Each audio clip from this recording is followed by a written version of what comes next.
Lee Stringer, a graduate of Mamaroneck High School, is the author of Grand Central Winter, a memoir of his emancipation from homelessness and drug addiction. For 11 years, Mr. Stringer lived underground in New York City's Grand Central Station. Writing became his salvation.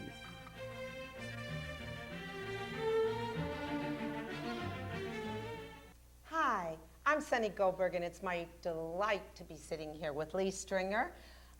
We're going to do a show today, Conversations with Lee Stringer, native son from Mamaroneck, and I am so happy to finally meet you, Lee. We've been emailing for a while, you and I. You give good emails. No, I was so nervous to write you. I said to myself, this guy is such a good writer. How am I going to write this person? And you were so adorable. You really were delightful. And you didn't know me from Adam. And I told you our book club was reading Grand Central Winter, and I said, come on, do an LMC-TV program. And you said you would. I said, you got to do it for your mom. Didn't I say that? That's how she got me. She says, your mother and all your friends will want to see you. The local station. I said, oh, okay. Now, you're a guy who's been on television a lot. Yeah, lately. Yeah. And you've had a lot of press, et cetera. So I'm going to try my very best, not to compete with those other people who shall remain nameless, but to make you feel comfortable and to let those people out there really get to know you, Lee Stringer. Okay. All right. Starting right off, I want to tell you I had never heard of Grand Central Winter before. I went to Cora and Irving Rust's anniversary. No, it was New Year's Eve. The millennium, the day after, and I met two lovely women who have a bookstore, and they were introduced to me, and they said, oh, you're from Mamaroneck, and you must have read Grand Central Winter.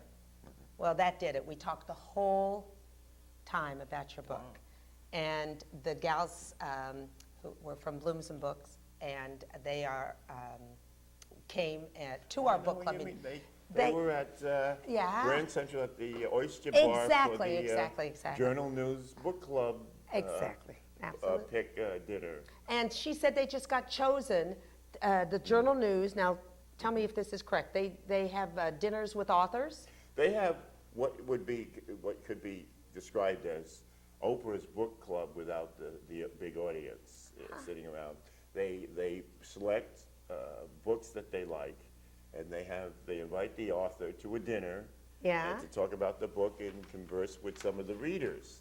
And I got to tell you, this is a great thing for an author to actually sit and chat with readers, because every book is an attempt at a conversation, but it's a conversation that you don't get to hear the other part of until you sit face to face with a reader, which is something that doesn't commonly happen. Yeah. So it was a wonderful experience for me.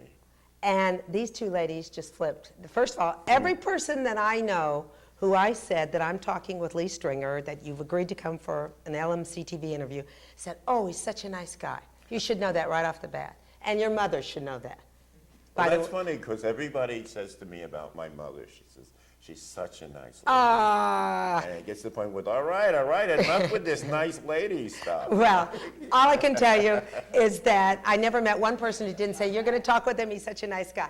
For you out there, you should know, in a little bit you'll get to see Lee's mom, because she's with us in the studio. But anyway, they all said, first off, that you're such a nice guy.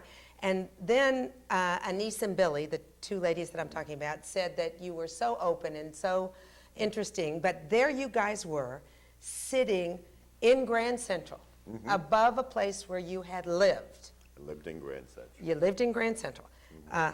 Bottom, underneath. You weren't in the nice part of Grand Central. You were... I lived underneath track 109, which if you stand on the platforms of the train station, what you don't realize is that they're hollow.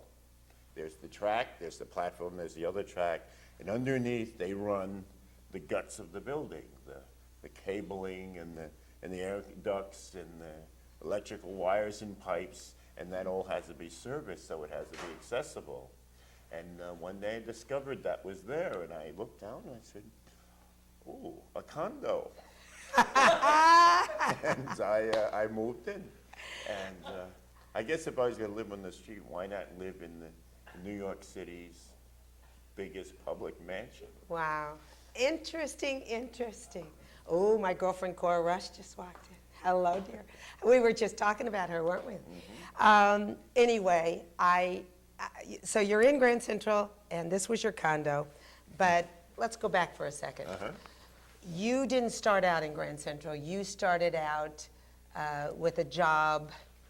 Well, I started out way before that, but I mean, at the time that the event happened, and where I ended up being, like I like to say, non-domiciled. It was in the middle of the 80s, and the 80s for me were particularly oppressive. It was all about, not much about life stuff, more about acquiring and upscaling and mergers, and it's all about That's when yuppie things this came grab out. Yeah. for, well, I won't, name call, but it's about this grab for the brass rings. And I was like 34 at that time, and I had already begun to intuit that it isn't the brass ring that's going to do it.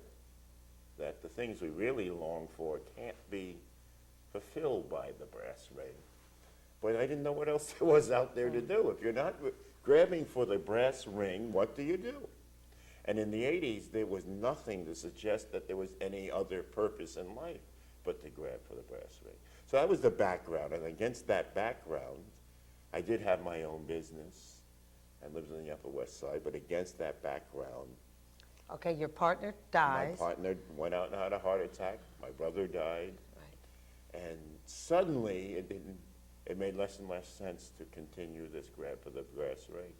And you That's go right. out, you're thrown out of an apartment, and you go out in the street and you say, thank God I don't have any more responsibilities. I'm free at last. Most people take it that way. It's At least a that's lack what of I thought. responsibilities. But what it really was that now there's going to be some other possibilities. That was it. Okay. As far as responsibilities, we are all responsible to what we care about. But you It's didn't the have any idea of worldly... abstract responsibilities. Okay, are but less, you didn't have any, you didn't have a couch, you didn't have Right. a landlord, you didn't have, Right. you're just, something new is Right. happening, and you're out there, right? there might be a new way other than grabbing for the brass ring. Okay. This would have to present itself because it would no longer be where I could grab for that. Now, there was something that struck me right off the bat from this book, Grand Central Winter, and if you hadn't read it, you've made a terrible mistake. You've got to go out and get it. And this, you will see, every person I've talked to, including people in LA who don't even remember Grand Central anymore, I have been absolutely crazy about the book. But what I got is, I kind of felt like I was on your back the whole time. And you were walking me through something I never really wanted to know that much about, Lee. I heard that comment several times. And on one hand, it's gratifying because my thought was in writing the book that I didn't want the camera to be out here, trained on me. I thought the idea was to have the camera in here looking out. So when you say you're on my back, that says, gee, I think I got some of that. The second thing is that I was aware that by the time the book was written that most people had sort of made up their mind on the issue of homelessness, and they had their logic all staked out and what they should and shouldn't do and what should and shouldn't be. And I thought that I had to get around that in order to get you to see that these are people. That was important. We met people. You made people come alive. Certainly Susie, Richard, Emerald, Blue. Remember that name? All those people, I said to myself, oh my God. I mean, there were certain times, especially when they were all up in the room, at the street news room, and I was so nervous. I thought that you were going to get in trouble and thrown out, and I didn't want you back on the street at that point. I was very worried about that, and I just got to know these people, and it was so poignant and so well written.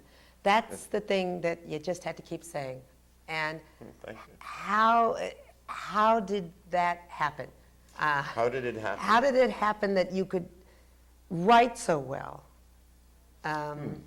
I've liked to read, and I read considerably more when I was under the tunnels. Books were my TV. Yeah. And, you'd read and then you paint pictures in your head. And when I started to write... You got books, you said, left over from Grand Central? Oh, people just buy books and abandon them like crazy, and magazines. There was tons of reading materials. I found stuff. I found the Tennessee Williams anthology. I found Ibsen's plays. I found Shakespeare. I found just this treasure trove of what's considered, good literature. And I even had a little kind of library under there. And the thing was, though, that to me, I would read, and reading puts pictures in your head, that they make you the director of a movie, in a way. And when I started to write, I knew this much. I knew that I wanted to create that process. I wanted to make you have a movie in your head, because I know that if you direct the movie, you're going to be the best critic. Huh. So I worked very hard at making it come alive. You have this ability. Obviously, you had Mamaroneck school system for a while. However, you were out of there. Right. Your next book, next to the next, is Sleepaway School. Sleepaway School. So you obviously, did you graduate from high school? Well, yes, I did. You did, okay. Actually, I was talking to Andrea Yiser, my daughter's counselor, who I love and adore, and she said you and Keith were good friends. Yeah, well, you knew each other. Yeah, or you knew each other. Right. And Right, I remember Keith. Anyway, but to make a long story, we digress. You didn't get it from a education in a very traditional way. Can you teach somebody to write? I'm involved with running a workshop right now in Mount Vernon under the ACT-SO program, and my feeling is it's not so much as teaching people to write as teaching people, number one, to see, or showing them that they do see, and number two, the whole key is to give people the courage and faith and confidence to declare, I am. That's what writing is. It's I am, that to be specific to themselves, not follow the pack. And I think to the extent that you can encourage that, you can nurture writing. And then I think you can teach a certain kind of writing craft too. And a lot of that goes on in newspapering and whatnot. And you can teach writing craft. Whether you can teach a person to be a writer, that's another question. Yeah. Experiences, you had a lot with the police. Yes. The community work where you went and put the fence around the community service. The community service. Community service. I found that fascinating, because I keep thinking to myself, was this something that might be an advocate for workfare? Because when you guys started to work, I mean, initially nobody was talking to each other, nobody gave a damn, you weren't even going to do the job, or they weren't going to, and then you got up and started shoveling the dirt, and all of a sudden there was like this unit, you said, working together. Is work important? Was work for you at that time important? You know, so I've been asked that question, and it's, if you want to be totally excoriated in America, come out against work. But the fact of the matter is, when we say, let's look at the word work instead of just tossing it around.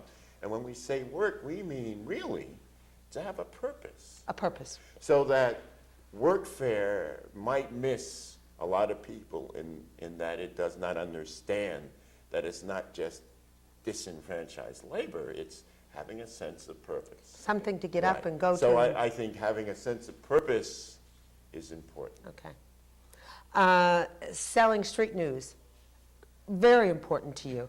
A fellow getting stopped in a train and picking up street news, your editor, I guess? The publisher. The publisher. Eventually published. And reading the whole thing and saying, God, this guy can write, and offering you a contract?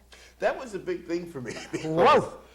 Because I had always had the theory, which nobody else in America at that time thought was a particularly great theory, was that what you do is, if you did your best at what you could do, that sooner or later you would get what you deserve. Maybe not what you want, but what you do. I really think that life balances its own books. This is something I sense. It can't be proven on a blackboard, so it's not a popular theory.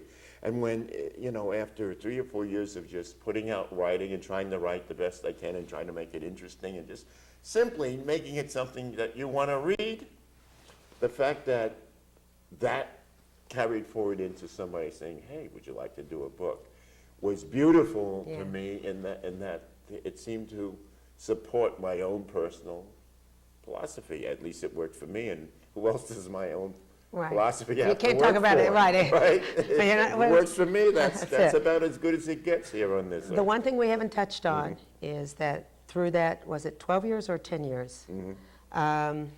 You had an addiction to drugs. My number one job was getting money to feed a habit. To get high. Okay. Right, to get high. You got the same high by riding, a similar high. How did you move from that high to going to your rehab? And I'm asking that because there's a lot of kids out there who really need to know if that's possible. Oh, it's absolutely possible. In fact, recently there was somebody local who I won't mention who killed himself. I didn't know him well, but I knew him from way back and it was behind drugs. And my first thought was, geez, if only someone had let him know that you don't have to do that. That's not the only way out. But I can, on two levels, on one level I see the writing thing as that. I see addiction clearly as kind of the ultimate act of self-betrayal. And I saw writing as one of the major acts of self-declaration. And so that grew to bigger than self. And I think basically we are all creatures of the light. We're all creatures of positive things that given, once we can see these two choices, we will pick the positive because that's our nature. And so I don't claim any heroism in that. I just claim good fortune in being able to have seen a little light. There is some heroism, I don't care what you say. It's admirable to overcome a drug addiction. It's more than admirable. But it's done by, the way you do it is by surrender. You surrender to a higher power.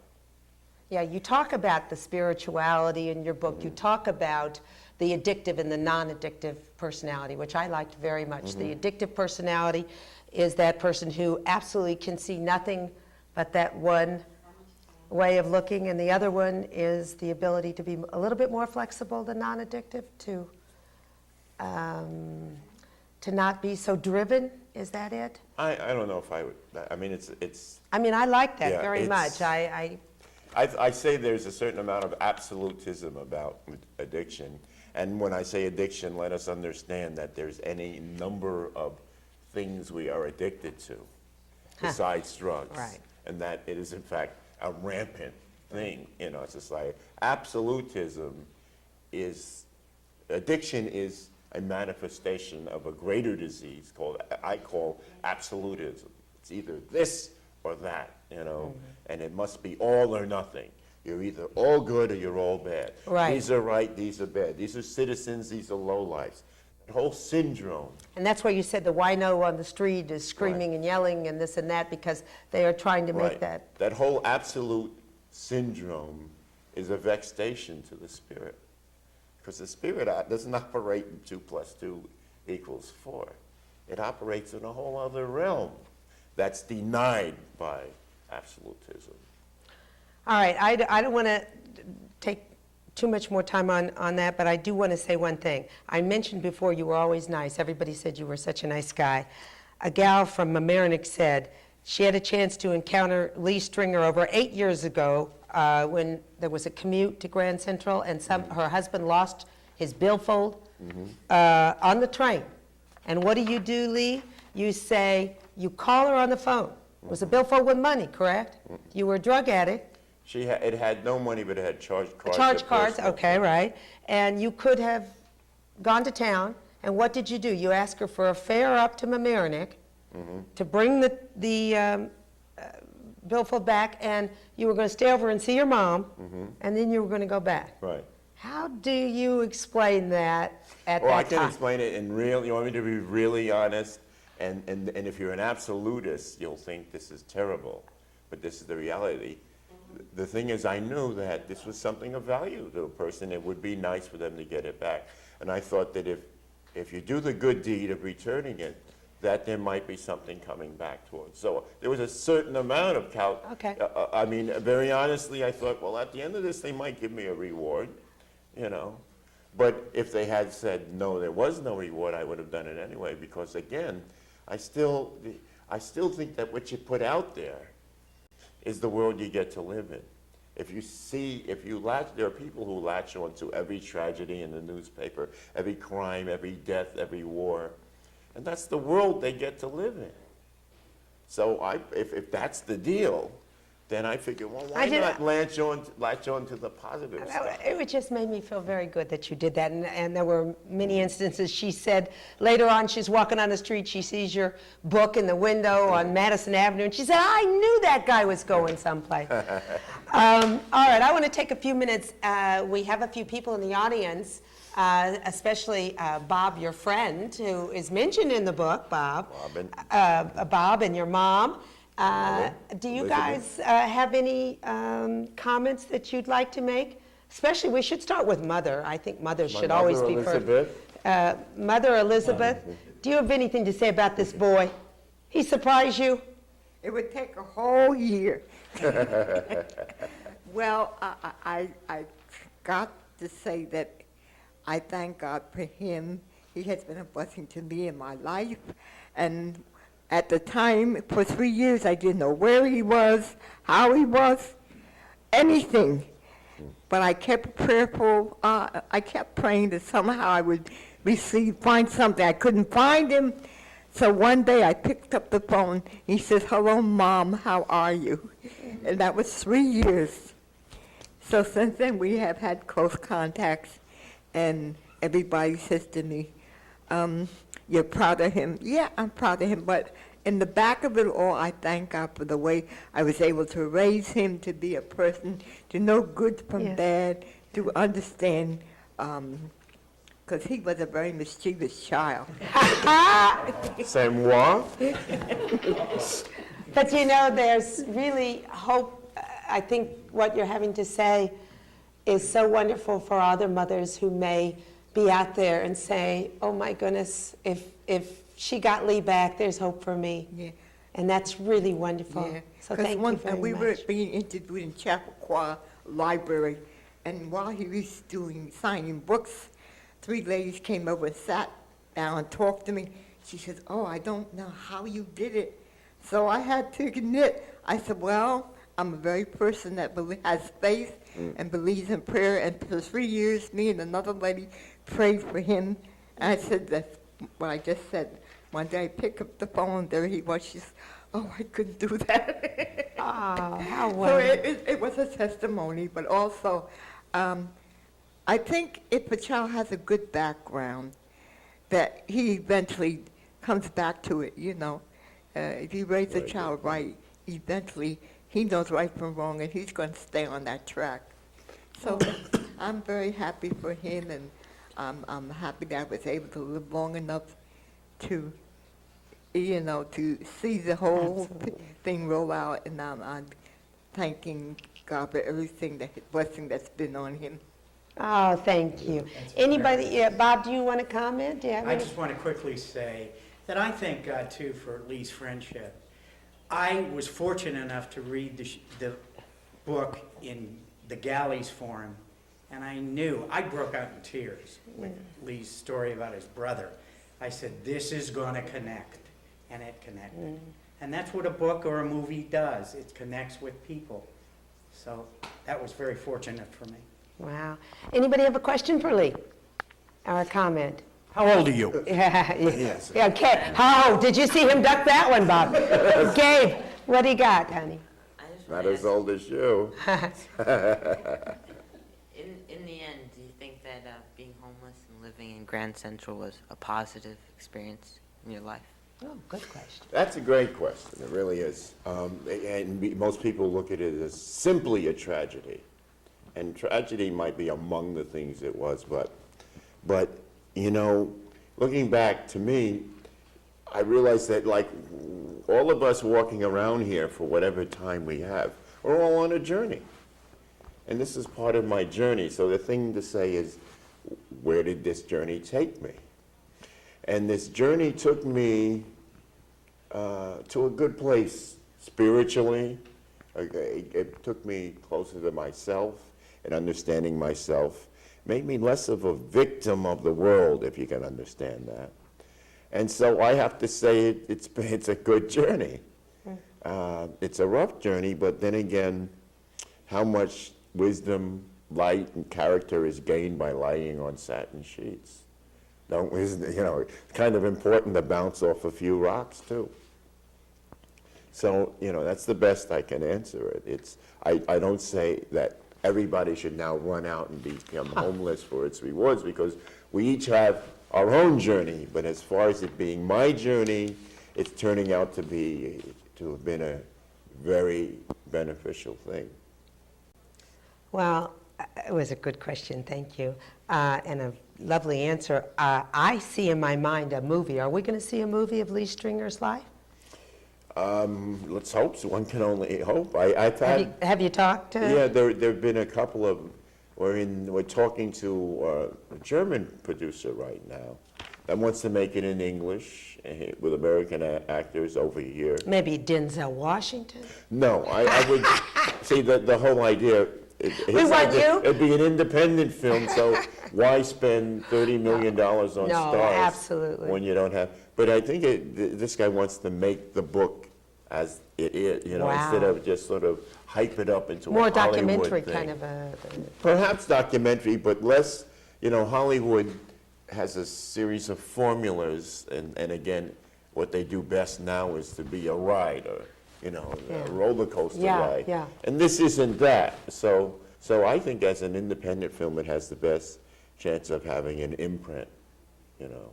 It's not about, you know, the check for the rights. It's about what kind of film it'll be. Tell us what you're doing now. What are you working on? I have an idea. Now, you write every morning, you told me. I write every day, pretty much, and morning and whenever.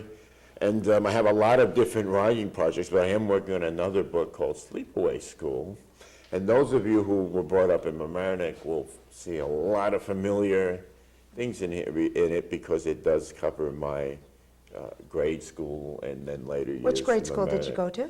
I went to Central School. Well, my girls The did IMC. too. Oh, Central School? Absolutely. And I had Mr. Nagel as my 6th grade teacher. Oh, Bob is still living around I've here. seen him, and Yes, he walks around, absolutely. Of all the people in Central School, I have the singular distinction of making dear, kind Bob Nagel mad enough that he chased me out of the building, wanting to wring my neck. I'm going to make Bob watch this. I'm the only one who's ever done that to That's him. very cute. That's very cute. So you went to Central. We're gonna see some familiar things in Sleepaway School. And when will that? Do we have a projected date of finishing, or? You're beginning to sound like my publisher. No, no. But, No pressure. But actually, I've gotten 3 or 4 good chapters going, and I just signed the contract. So we're looking at a year and a half, or maybe or so, before it's an actual book that the public will be able to read. Wow. So. Well, I can only tell you that this has been absolutely delightfully. It's gone so fast. I have a whole lot of Absolutely. things to discuss. Will you come back? We'll do a series. All right, we'll do it again. This is a guy who's done television many times and been behind, you did film, you worked in a film studio. I worked in public television. And, Yes. so we can get him back at LMC. Will you volunteer with us? Right. Either I'll be here on this side or that side. Or that side, either If one. you But see a particularly steady picture, Oh, that's me. I cannot thank you enough. You are a delightful guy. I knew you would be. You're I couldn't delightful, wait to too. meet you. And you were so sweet to come and to bring your mommy and Bob. And I Mommy. thank all of you for joining us, and I hope you've enjoyed talking with Lee as much as I did. You'll see him walking on the street, and you can tell him. He did promise to come back. We'll get him back again. And thank you for joining us in this conversation with Lee Stringer, a son of Mamaroneck's, one of our finer I've been called sons of a lot of things. This is the best. We'll end on that one. How about that? Thank you. Very good.